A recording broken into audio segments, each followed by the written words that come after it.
ಪ್ರಭು ಯೇಸುವಿನಲ್ಲಿ ಅನುಗ್ರಹಿತರಾದ ಪ್ರಿಯರೇ, daily blessing ಅಲ್ಲಿ ವಾಕ್ಯವನ್ನು ಒಂದೊಂದು ದಿನ ನಾವು ಆಲಿಸುತ್ತಿದ್ದೇವೆ.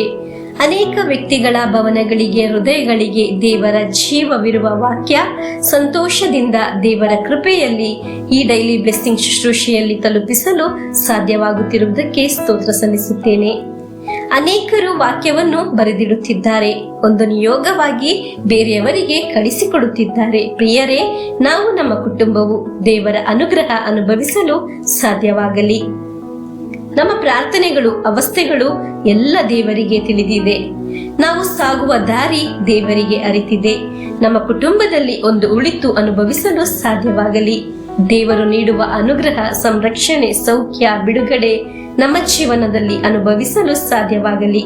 ನಿರೀಕ್ಷೆಯಿಂದ, ಪ್ರಾರ್ಥನೆಯಿಂದ ದೇವರ ವಾಕ್ಯವನ್ನು ಆಲಿಸೋಣ. ಯೋವಾನನ ಶುಭ ಸಂದೇಶ 4ನೇ ಅಧ್ಯಾಯ 46ರಿಂದ 54ರವರೆಗೆ ವಾಕ್ಯಗಳು. ವಾಕ್ಯವನ್ನು ಆಲಿಸೋಣ. ಯೇಸು ಗಲಿಲಾಯದ ಕಾನಾ ಊರಿಗೆ ಮರಳಿ ಬಂದರು. ಅವರು ಹಿಂದೆ ನೀರನ್ನು ದ್ರಾಕ್ಷಾರಸನ್ನಾಗಿ ಮಾಡಿದ್ದು ಅಲ್ಲಿಯೇ. ಕೆಫರ್ನೌಮಿನಲ್ಲಿ ರಾಜ್ಯ ಸೇವೆಯಲ್ಲಿದ್ದ ಒಬ್ಬ ಅಧಿಕಾರಿಯ ಮಗನಿಗೆ ಕಾಯಿಲೆಯಾಗಿತ್ತು. ಯೇಸು ಜುದೇಯದಿಂದ ಗಲಿಲಾಯಕ್ಕೆ ಬಂದಿರುವುದನ್ನು ಕೇಳಿದ್ದ ಆ ಅಧಿಕಾರಿ ಅವರ ಬಳಿಗೆ ಬಂದು ಸಾವಿನ ದವಡೆಯಲ್ಲಿರುವ ತನ್ನ ಮಗನನ್ನು ಬಂದು ಬದುಕಿಸಬೇಕೆಂದು ಬೇಡಿಕೊಂಡನು. ಯೇಸು ಅವನಿಗೆ ಸೂಚಕ ಕಾರ್ಯಗಳನ್ನು, ಅದ್ಭುತಗಳನ್ನು ಕಂಡ ಹೊರತು ನೀವು ನಂಬೋದಿಲ್ಲವಲ್ಲ ಎಂದರು. ಆದರೂ ಆ ಅಧಿಕಾರಿ, ನನ್ನ ಮಗನು ಪ್ರಾಣ ಬಿಡುವ ಮೊದಲೇ ಬನ್ನಿ ಸ್ವಾಮಿ ಎಂದು ಅಂಗಲಾಚಿದನು. ಆಗ ಯೇಸು, ಹೋಗು, ನಿನ್ನ ಮಗನು ಬದುಕುತ್ತಾನೆ ಎಂದು ಹೇಳಿದರು. ಆ ಅಧಿಕಾರಿ ಯೇಸುವಿನ ಮಾತನ್ನು ನಂಬಿ ಹೊರಟನು. ಅವನು ಅರ್ಧ ದಾರಿಯಲ್ಲಿ ಇದ್ದಾಗಲೇ ಆಳುಗಳು ಅವನಿಗೆ ಎದುರಾಗಿ ಬಂದು, ನಿಮ್ಮ ಮಗ ಬದುಕಿಕೊಂಡ ಎಂದು ತಿಳಿಸಿದರು. ಎಷ್ಟು ಹೊತ್ತಿಗೆ ತನ್ನ ಮಗ ಚೇತರಿಸಿಕೊಂಡನೆಂದು ಆ ಅಧಿಕಾರಿ ವಿಚಾರಿಸಿದಾಗ, ನಿನ್ನೆ ಮಧ್ಯಾಹ್ನ 1 ಗಂಟೆಗೆ ಅವನ ಜ್ವರ ಬಿಟ್ಟಿತು ಎಂದು ಆಳುಗಳು ಉತ್ತರ ಕೊಟ್ಟರು. ನಿನ್ನ ಮಗ ಬದುಕುತ್ತಾನೆ ಎಂದು ಯೇಸು ಹೇಳಿದ ಗಳಿಗೆಯಲ್ಲೇ ತನ್ನ ಮಗ ಬದುಕಿಕೊಂಡನೆಂದು ತಂದೆಗೆ ತಿಳಿಯಿತು. ಅವನು, ಅವನ ಮನೆಯವರೆಲ್ಲ ಯೇಸುವನ್ನು ವಿಶ್ವಾಸಿಸಿದರು. ಯೇಸು ಜುದೇಯದಿಂದ ಗಲಿಲಾಯಕ್ಕೆ ಬಂದು ಮಾಡಿದ್ದ 2ನೆಯ ಸೂಚಕ ಕಾರ್ಯ ಇದು. ಪ್ರಿಯರೇ, ದೇವರ ವಾಕ್ಯ ವಿಶ್ವಾಸದಲ್ಲಿ ಸ್ವೀಕರಿಸುವುದಾದರೆ ನಾವು ಇಂದು ಒಂದು ಅನುಗ್ರಹವನ್ನು ಅನುಭವಿಸುತ್ತೇವೆ ಎಂದು ದೃಢವಾಗಿದೆ. ಪ್ರಿಯರೇ, ಒಂದೊಂದು ದಿನ ವಾಕ್ಯ ಆಲಿಸುವಾಗ ಅದು ಒಂದು ಹವ್ಯಾಸವಾಗಿ ಅಲ್ಲ, ವಿಶ್ವಾಸಿಸಿ ಸ್ವೀಕರಿಸುವಾಗ ನೀವು ಅದ್ಭುತವನ್ನು ಅನುಭವಿಸುತ್ತೀರಾ.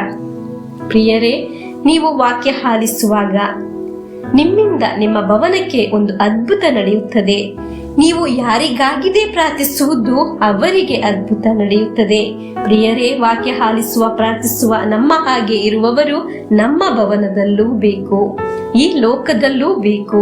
ಇಸ್ರಾಯೇಲರು ಈಜಿಪ್ಟಿನಿಂದ ಬಿಡುಗಡೆಯಾದಾಗ ಪೂರ್ತಿ ಕೊಂಕು ಮಾತುಗಳು, ಮರುಭೂಮಿ, ಕೆಂಪು ಸಮುದ್ರ, ಕುಡಿಯಲು ನೀರು ಇಲ್ಲದ ಅವಸ್ಥೆ, ನೀರು ಕೈಯಾಗಿದೆ, ಹಾಗೆ 100 ಸಮಸ್ಯೆಗಳು, ಕಷ್ಟಗಳು, ಬೆದರಿಕೆಗಳು ಆಗಿದ್ದವು. ಆದರೆ ಅಲ್ಲಿ ನಿಯೋಗದಲ್ಲಿ ನಿಂತು ಪ್ರಾರ್ಥನೆಯಲ್ಲಿ ನಿಂತ ಮೋಶೆಯಾಗಿದ್ದರೂ ಆ ವ್ಯಕ್ತಿಯನ್ನು ಸಮಸ್ಯೆಯಲ್ಲಿ ಸಲಗಿ ಅದ್ಭುತಗಳನ್ನು ತಲುಪಿಸಿದ್ದು. ಹಲ್ಲೆಲೂಯಾ. ವಾಕ್ಯ ಆಲಿಸುವ ನಿಮಗೆ ಸಮಸ್ಯೆಗಳು, ರೋಗಗಳು, ಕುಟುಂಬದಲ್ಲಿ ಬಿರುಕುಗಳು, ಸೋಲು ಯಾವುದು ಸಹ ನಾವು ಯೋಚಿಸಿದ ತರ ಇರುವುದಿಲ್ಲ. ಆದರೆ ಪ್ರಾರ್ಥನೆಯಲ್ಲಿ ನಿಲ್ಲುವ ಆ ಕುಟುಂಬದಲ್ಲಿ ಒಂದು ವ್ಯಕ್ತಿ ಎನ್ನುವ ರೀತಿಯಲ್ಲಿ ನಿನ್ನಿಂದ ನಿನ್ನ ಕುಟುಂಬವನ್ನು, ತಲೆಮಾರನ್ನು ಉದ್ದೇಶಿಸುವ ಸ್ಥಳದಲ್ಲಿ ತಲುಪಿಸಲು ಸಾಧ್ಯ. ಹಲ್ಲೆಲೂಯಾ. ಕಾರಣ ನೀವು ಈ ವಾಕ್ಯ ದೇವರ ನಿಯೋಗದಲ್ಲಿ ಆಗಿದೆ ಆಲಿಸುವುದು. ಪ್ರಭುವೇ, ವಾಕ್ಯ ಆಲಿಸುವ ನಾವು ಅನುಗ್ರಹಿಸಲ್ಪಡುವುದು ಹೃದಯದಲ್ಲಿ ಅರ್ಥವಾಗಲಿ ಎಂದು ಪ್ರಾರ್ಥಿಸಿ ಪ್ರಭು ಯೇಸುವಿನ ಆಶೀರ್ವಾದವನ್ನು ಸ್ವೀಕರಿಸೋಣ. ನಮ್ಮ ಪ್ರಭು ಯೇಸು ಕ್ರಿಸ್ತರ ವರಪ್ರಸಾದವು, ದೇವರ ಪ್ರೀತಿಯು, ಪವಿತ್ರಾತ್ಮರ ಅನ್ಯೋನ್ಯತೆಯು ನಮ್ಮೊಡನೆ ಇರಲಿ. ರೋಗಗಳಿಂದ, ಅಪಘಾತದಿಂದ, ದುರ್ಮರಣದಿಂದ, ಅಗಾಲಿದ ಮರಣದಿಂದ, ಅಸೂಯೆಯಿಂದ, ಮೋಸೆ ವಂದನೆ ಇರಿಂದೆಲ್ಲ ದೇವರು ನಮ್ಮನ್ನು ಸಂರಕ್ಷಿಸಲಿ. ಹಾಲೆಲೂಯಾ. ಆಮೇನ್.